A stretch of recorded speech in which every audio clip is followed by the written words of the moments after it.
أعدائي هسه ناخذ أحد ذكور بوردر الذي هو انتنزيف شيمل. كما نلاحظ هذا الكناري انتنزيف، وحسب طلب أصدقاء نطلع الآن ريش. هذا هو الريش، هذا هو الريش، ونضعه هنا حتى ما أحد يقول لنا بعدين احنا غيرنا الريش. وأحاول أطلع أيضا ريش من الصدر اللي هو انتنزيف.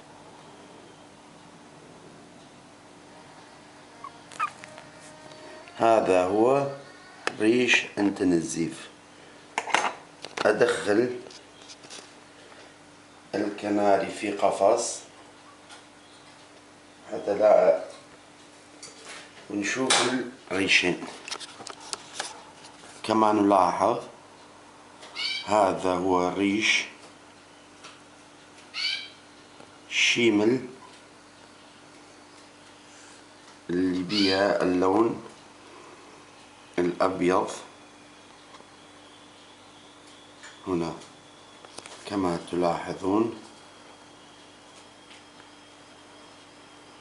لا أريد أن أبعد كاميرا حتى لا أحد يتوقع بأننا غيرنا الريش.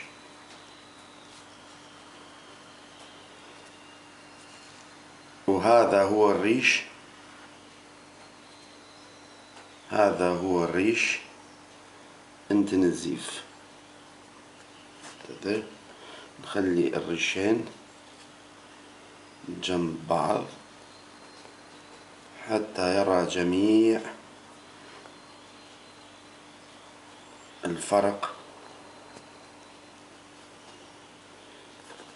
هنا هكذا هكذا. تفضلوا. الريش الانتنزيف هذا هو كما تلاحظون. لا يوجد أي لون أبيض في آخر الريش.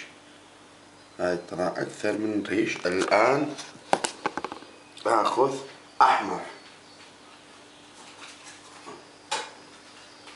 هنا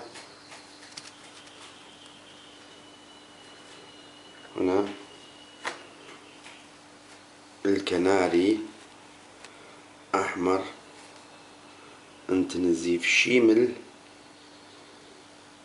ونحاول أن نخرج أو ننتف أحد الريش الشيمل اللي موجود في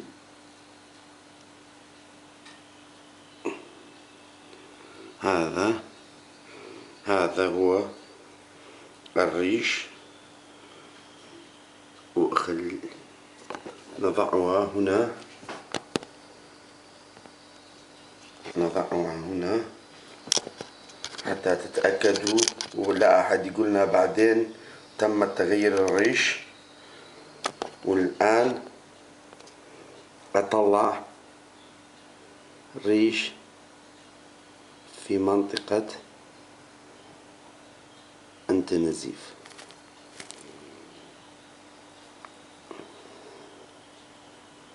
أي الريش. هذا هو.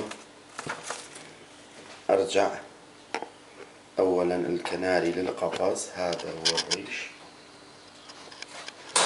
الآن نحاول نضع الريشين جنب بعض بهذا الشكل. نستعمل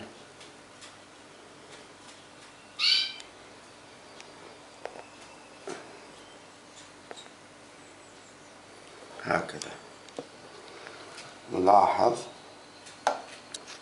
الفرق. هذا هو الريش الشيمل. كما نلاحظ وجود اللون أبيض، ونحن أخذنا من الكناري شكل ومن الكناري اللون. هذا هو، وهذا هو انتنزيف. هذا هو انتنزيف.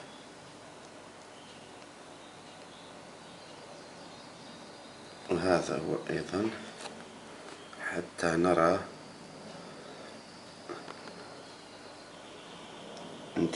شيمل مع بعض. وهذا هو الريشين انتنزيف مع بعض. أشكركم.